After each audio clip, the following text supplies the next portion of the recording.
Friends, welcome back to our channel Wealthy Life. Wealthy ലൈഫിൻ്റെ ഇന്നത്തെ വീഡിയോയിൽ യെസ് ബാങ്ക് റിലേറ്റഡ് ആയിട്ടുള്ള ഒരു പോസിറ്റീവ് അപ്ഡേറ്റ് ആണ് നമ്മൾ കവർ ചെയ്യുന്നത്.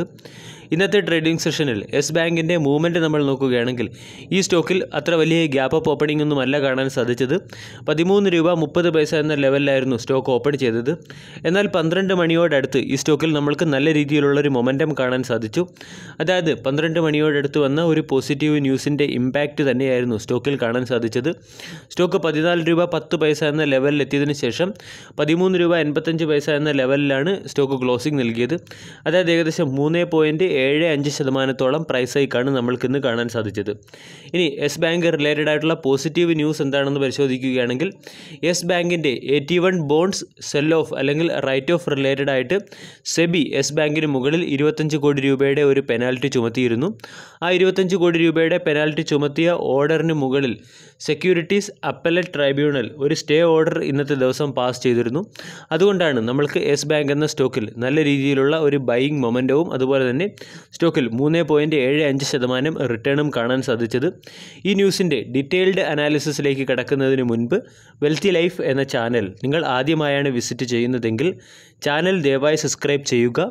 For getting instant stock recommendation and regular market update ചാനലിൻ്റെ സൈഡിൽ നിന്നും സ്വിംഗ് ട്രേഡിന് ആവശ്യമായ അഡീഷണൽ ഇൻസൈറ്റ്സ് ലഭിക്കുന്നതിന് വേണ്ടി ജോയിൻ ബട്ടൺ എന്ന ഓപ്ഷൻ കൺസിഡർ ചെയ്യാവുന്നതാണ്.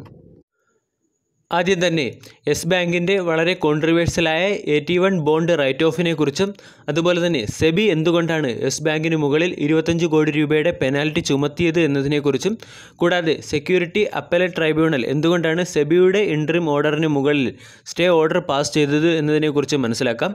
ആദ്യം തന്നെ 81 ബോണ്ട്സ് എന്താണെന്ന് മനസ്സിലാക്കാം. അതായത് ബാങ്കിൻ്റെ ക്യാപിറ്റൽ സ്ട്രക്ചർ നമ്മൾ പരിശോധിക്കുകയാണെങ്കിൽ അവിടെ ടയർ 1 ക്യാപിറ്റലിനകത്ത് വരുന്ന 2 ക്യാപിറ്റലുകളാണ് ഇക്വിറ്റി ക്യാപിറ്റലും അതുപോലെ തന്നെ T1 ബോണ്ട്സും.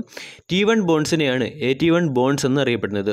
ഇനി 81 ബോണ്ട്സിനെ മറ്റൊരു രീതിയിൽ കൂടി അറിയപ്പെടും. അതായത് perpetual bond കാറ്റഗറിയിലുള്ള ബോണ്ടുകളാണ് 81 bonds.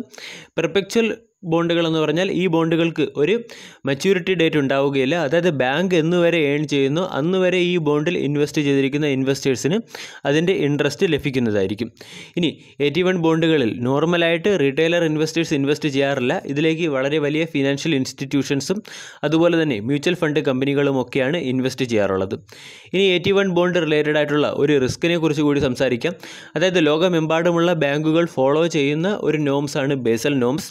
Basal norms അനുസരിച്ച് ഒരു ബാങ്ക് കൊളാപ്സ് ആവുകയാണെങ്കിലോ അല്ലെങ്കിൽ കൊളാപ്സിൻ്റെ വക്കിലെത്തുകയോ ചെയ്യുന്ന സമയത്ത് ബാങ്കിൻ്റെ ക്യാപിറ്റൽ ബാങ്കിൻ്റെ വർദ്ധിച്ചു വരുന്ന നോൺ പെർഫോമിംഗ് അസറ്റ്സ് മൂലം ഇറോഡ് ആവുകയാണെങ്കിൽ ആ ബാങ്കിൻ്റെ റീകൺസ്ട്രക്ഷൻ സമയത്ത് 81 ബോണ്ടുകളെ പൂർണ്ണമായും റൈറ്റ് ഓഫ് ചെയ്യാവുന്നതാണ്. അതായത് 81 ബോണ്ടുകളിൽ ഇൻവെസ്റ്റ് ചെയ്തിരിക്കുന്ന ഇൻവെസ്റ്റേഴ്സിന് ആ ബോണ്ടിൽ നിന്നും ഒന്നും തിരിച്ചു ലഭിക്കുകയില്ല. ആ രീതിയിലുള്ള ഒരു റൈറ്റ് ഓഫ് ചെയ്യാവുന്നതാണ്. ഇതാണ് 81 ബോണ്ട് അസോസിയേറ്റഡ് ആയിട്ടുള്ള ഏറ്റവും വലിയ റിസ്ക്. ഇനി യെസ് ബാങ്കിൻ്റെ 81 ബോണ്ട് ഇഷ്യൂവിലേക്ക് കടക്കാം.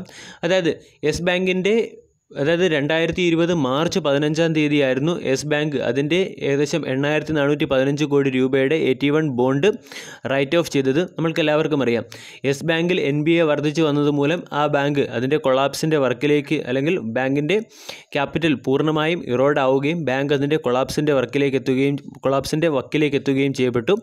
ആ സമയത്ത് RBI സ്റ്റേറ്റ് ബാങ്ക് ഓഫ് ഇന്ത്യയുടെ നേതൃത്വത്തിൽ ഒരു കൺസോർഷ്യം രൂപീകരിക്കുകയും ആ കൺസോർഷ്യം സ്റ്റേറ്റ് ബാങ്ക് ഓഫ് ഇന്ത്യയുടെ റീകൺസ്ട്രക്ഷന് വേണ്ടി വർക്ക് ചെയ്യുകയും ചെയ്തു.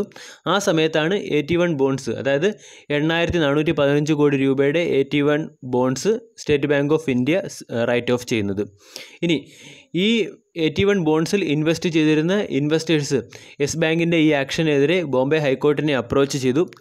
അതിൻ്റെ പിന്നിലെ പ്രധാനപ്പെട്ട കാരണം നോക്കുകയാണെങ്കിൽ ബാങ്കിലെ പ്രൊമോട്ടേഴ്സിൻ്റെ ഇക്വിറ്റി ക്യാപിറ്റൽ സെൽ ഓഫ് ചെയ്യുന്നതിന് മുൻപേ 81 ബോണ്ട്സ് റൈറ്റ് ഓഫ് ചെയ്തു എന്നുള്ള കാരണവും അതുപോലെ തന്നെ 81 ബോണ്ട്സ് ഇഷ്യൂ ചെയ്യുന്ന സമയത്ത് ബാങ്ക് ഉണ്ടാക്കിയ ചില മിസ് റെപ്രസെൻറ്റേഷനുമായിരുന്നു.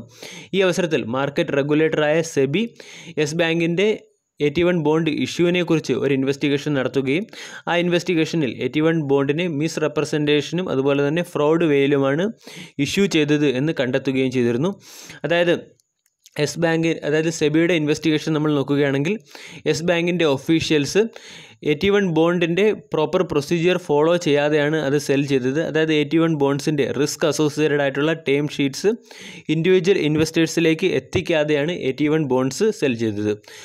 അതോടൊപ്പം തന്നെ യെസ് ബാങ്കിൻ്റെ ഒഫീഷ്യൽസ് യെസ് ബാങ്കിൻ്റെ 81 ബോണ്ട് സെൽ ഓഫ് ചെയ്യുന്ന സമയത്ത് 81 ബോണ്ടുകളെ as safe S F D അല്ലെങ്കിൽ സൂപ്പർ എഫ് ഡി ബോണ്ടുകളായി മിസ് റെപ്രസെൻറ്റേറ്റീവ് ചെയ്യുകയും ചെയ്തു. ഇത് മനസ്സിലാക്കിയത് കൊണ്ടാണ് സെബി യെസ് ബാങ്കിന് മുകളിൽ 25 കോടി രൂപയുടെ പെനാൽറ്റി ഇമ്പോസ് ചെയ്തത്.